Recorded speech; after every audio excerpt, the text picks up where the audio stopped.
Smart village, આદર્શ ગામ કે ગોકુળિયું, આ જેવા શબ્દો તો આપણા કાને અવારનવાર પડતા હોય છે, પરંતુ આપણે તેના સાચા અર્થ વિશે હજી પણ જાણતા નથી.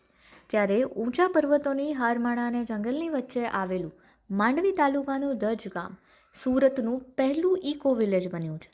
સુરત વન વિભાગની માંડવી ઉત્તર રેન્જમાં અંતરિયાળ જંગલ વિસ્તારમાં આવેલું સંપૂર્ણ વન વસાહતી આ ગામ પર્યાવરણ અને પ્રગતિનો તાલમેલ જાળવીને દેશના અન્ય ગામોને પ્રેરણા આપી રહ્યું છે.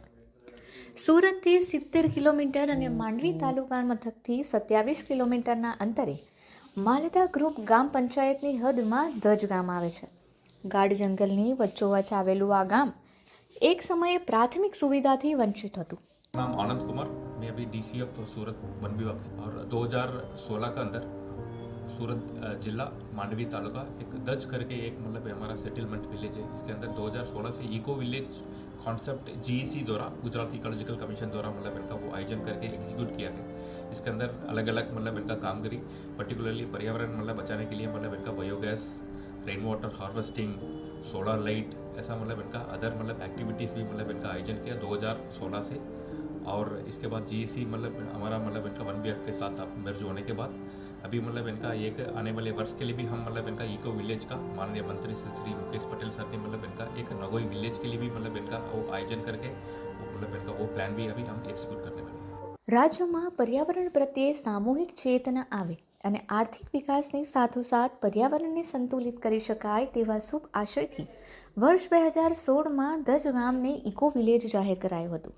પર્યાવરણની જાળવણી માટે બાયોગેસ, ભૂગર્ભજળ, રેઇન વોટર હાર્વેસ્ટિંગ, સૌર ઉર્જા સંચાલિત સ્ટ્રીટ લાઇટ સહિતની સુવિધાઓ ઉપલબ્ધ કરાવવામાં આવી છે. માંડવી ઉત્તર રેન્જનો કુલ કાર્ય વિસ્તાર 10,000 હેક્ટર છે, જેમાં 27 ગામડાઓ છે. ગામના લોકો વન વિભાગ તરફથી સનદમાં મળેલ જંગલની જમીન પર ખેતી અને પશુપાલન કરીને ગુજરાન ચલાવે છે.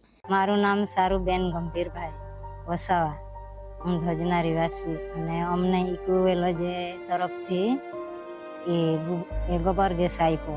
એમાં અમને ઘણો જ ફાયદો થયો, કારણ કે અમને જંગલમાંથી લાકડા લાવવાનું બચી ગયું.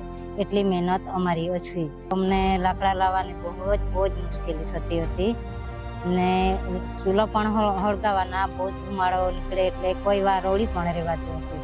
બહુ ધુમાડો નીકળે એટલે આંખમાં ધુમાડો ભરાતો હતો. એમાંથી અમે બચ્યા, એમાંથી અમને ફાયદો થયો. આ ગોબર ગેસથી અમને સારી રીતે અમે રાંધીને ખાઈએ અને થોડી પણ અમને રાહત મળી. આવું છે ગુજરાતનું પહેલું ઇકો વિલેજ.